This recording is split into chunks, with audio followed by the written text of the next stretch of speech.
Next 9 news में आपका बहुत बहुत स्वागत है। मैं हूं आपके साथ अबरारुल हक रहमानी। गुजरात चुनाव से पहले तमाम सरगर्मियां जो है वो तेज़ हो गई है और लगातार जिस तरीके से अरविंद केजरीवाल की दस्तक हुई है गुजरात में, उससे बीजेपी परेशान नजर आ रही। बीजेपी को इस बात का भी डर है कि अगर केजरीवाल की पार्टी की अगर वहां पर मात्र 5-6 सीटों पर भी जीत जो है वो हासिल हो जाती है उनको, तो फिर गुजरात की जनता के पास एक विकल्प के रूप में पार्टी जो है वो उभरती हुई नजर आएगी। क्योंकि गुजरात में विपक्ष के रूप में कांग्रेस पार्टी पहले से मौजूद है, लेकिन कांग्रेस पार्टी के जनाधार की अगर बात करें तो वो ज़्यादा मजबूत स्थिति में नहीं है। और यही वजह है कि आज भी 20-25 सालों के बाद बीजेपी उसी मजबूती के साथ फिर से सरकार बनाती नजर आ रही है। तो अब केजरीवाल के इस सियासी ड्रामे के बाद अब गुजरात में जिस तरीके से तमाम बीजेपी का शीर्ष नेतृत्व की अगर बात की जाए तो वहाँ पर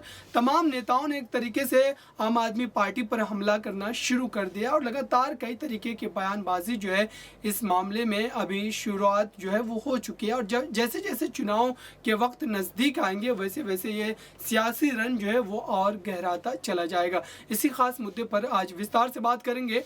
मेरे साथ मौजूद है किरण जी, उनसे तमाम सवाल लेंगे और समझने की कोशिश करेंगे कि दरअसल अरविंद केजरीवाल ने गुजरात को ही क्यों चुना। क्या अरविंद केजरीवाल आने वाले समय में केंद्र की राजनीति में अपनी जगह ढूंढ रहे हैं? क्या वो केंद्र की राजनीति में जो विपक्ष का एक जगह एक स्पेस जो है वो खाली है, क्योंकि कांग्रेस पार्टी उस मजबूती के साथ बीजेपी का विकल्प बनती नजर नहीं आ रही है। और इसी वजह से आम आदमी पार्टी के प्रमुख अरविंद केजरीवाल उस जगह को अपने लिए सुरक्षित करना चाह रहे हैं। आपको क्या लग रहा है कि गुजरात में अरविंद केजरीवाल के जाने के बाद बीजेपी को कितना नुकसान होता नजर आएगा?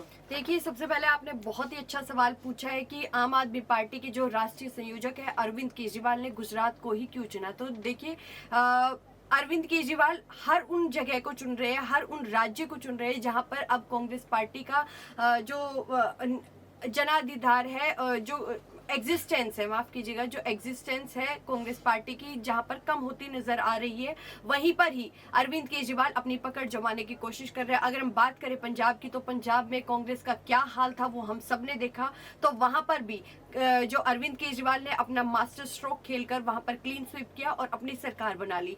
तो अब ऐसे में गुजरात की अगर हम बात करें, देखिए गुजरात में सिर्फ आज तक 2 पार्टियां ऐसी थी जो जनता के सामने विकल्प के तौर पर थी, एक तो भारतीय जनता पार्टी और एक कांग्रेस पार्टी। और देखिए, जो गुजरात है वो गढ़ है भारतीय जनता पार्टी का, और वहां ऐसा अरविंद केजरीवाल की तरफ से लगातार यही कहा जा रहा है कि गुजरात के लोगों के पास एक कांग्रेस और एक भारतीय जनता पार्टी के अलावा कोई तीसरा विकल्प नहीं था। तो ऐसे में आम आदमी पार्टी की वहां पर एंट्री होना तो अपने आप में एक विकल्प उभर कर आ रहा है। और देखिए, वहां पर ओवैसी की भी पार्टी ने एंट्री कर ली है, लेकिन ओवैसी की पार्टी का शायद इतना कोई वजूद वहां पर ना रहे। लेकिन आम आदमी पार्टियां हमने दिल्ली में भी देखी किस तरह किस शानदार जीत के साथ वो सामने आए, और पंजाब में भी हमने देखी। और अभी तक गुजरात में सिर्फ होता था भारतीय जनता पार्टी बनाम कांग्रेस, लेकिन अब ये मुकाबला वहां पर यानी कि गुजरात में त्रिकोणीय हो गया है, यानी कि आम आदमी पार्टी और कांग्रेस और भारतीय जनता पार्टी। खुद प्रधानमंत्री नरेंद्र मोदी गुजरात पर अपनी बारीकी से नजर बनाए हुए हैं, वो बैक टू बैक गुजरात के दौरे कर रहे हैं। तो वही आम आदमी पार्टी भी कहीं पीछे नजर नहीं आ रही है। अगर हम बात करें मनीष सिसोदिया की, जो डेप्यूटी सीएम है दिल्ली के, और खुद अरविंद केजरीवाल जो राष्ट्रीय संयोजक है और सीएम है दिल्ली के, उनकी तरफ से लगातार बैक टू बैक दौरे किए जा रहे हैं। और अब आम आदमी पार्टी ने देखिए 4 महीने पहले ही अपनी रणनीति बनाना शुरू कर दिया था, और अब बस कुछ ही महीनों का समय बचा है जब आम आदमी पार्टी ने अपना डोर टू डोर कैंपेन भी स्टार्ट कर दिया है गुजरात में। और वहां पर लगातार रैलियां की जा रही है, वहां पर लगातार योजनाएं और उनकी तरफ से बहुत सारे वादे किए जा रहे हैं अरविंद केजरीवाल की तरफ से। देखिए, महिलाओं की अगर हम बात करें, किसानों की अगर हम बात करें, स्वास्थ्य सुविधा की अगर हम बात करें, शिक्षा सुविधा की अगर हम बात करें, और जैसे कि दिल्ली में मोहल्ला क्लिनिक आम आदमी पार्टी की तरफ से खुलवाए गए, तो उन्होंने यहाँ पर भी यही जिक्र किया है कि जैसे दिल्ली में मोहल्ला क्लिनिक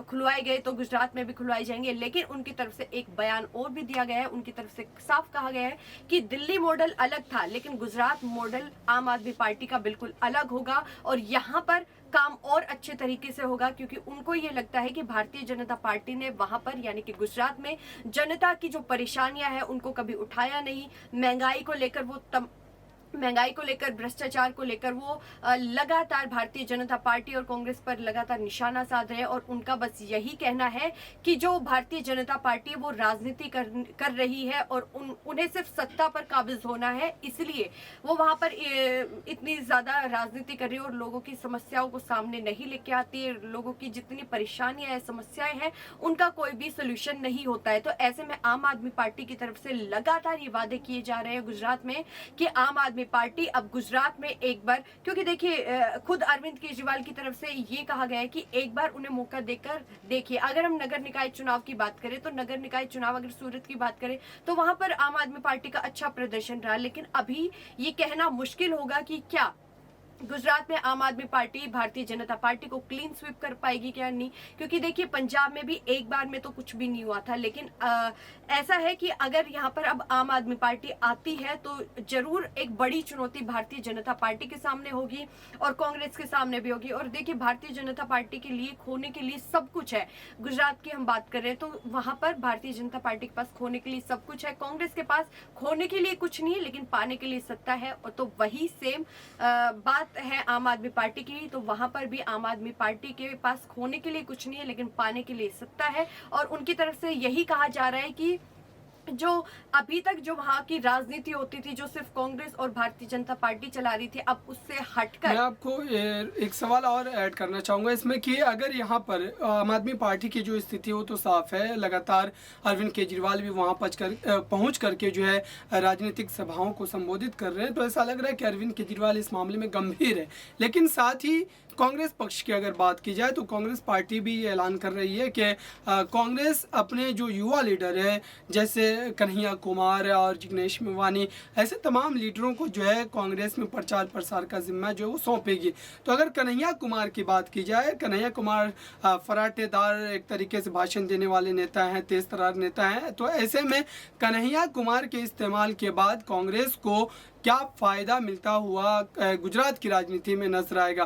क्या गुजरात की राजनीति में कांग्रेस और आम आदमी पार्टी की लड़ाई में ऐसा तो नहीं होगा कि बीजेपी फिर एक बार बाजी मार जाए अगर ये दोनों पार्टियां एक दूसरे के खिलाफ लड़ने लग जाए? क्योंकि कांग्रेस पार्टी उतनी मजबूत नहीं है, लेकिन अगर वो युवा लीडरों का इस्तेमाल करती तो हो सकता है कि जनता उनकी तरफ आकर्षित हो और इसका फ़ायदा वोट जो है वो एक तरीके से दो गुटों में बढ़ जाए, अरविंद केजरीवाल और कांग्रेस पार्टी। और ऐसे में बीजेपी का जो कोर वोटर है वो बीजेपी के साथ रहे, क्योंकि बीजेपी गुजरात में काफ़ी मजबूत स्थिति में 20-25 सालों से वहाँ पर लगातार उनकी सरकार बनती नजर आ रही है। तो ऐसे में बीजेपी के लिए बड़ी चुनौती जो है खड़ा कर पाना अरविंद केजरीवाल के लिए तभी संभव हो पाएगा जब कांग्रेस पार्टी वहाँ पर थोड़ी कमज़ोर स्थिति में हो। लेकिन कांग्रेस भी नई नई रणनीति बना रही है, कन्हैया कुमार को उतार रही है, तो इसमें बीजेपी का फायदा कितना होगा और कांग्रेस आम आदमी पार्टी का कितना नुकसान होगा? देखिए कांग्रेस की अगर हम बात करें तो कांग्रेस लगातार वहां पर अभी तक तो कुछ भी एक्टिव नहीं दिख रही थी, क्योंकि जो कांग्रेस के अंदर जो अभी अंदरूनी कलह चल रहा है अध्यक्ष पद को लेकर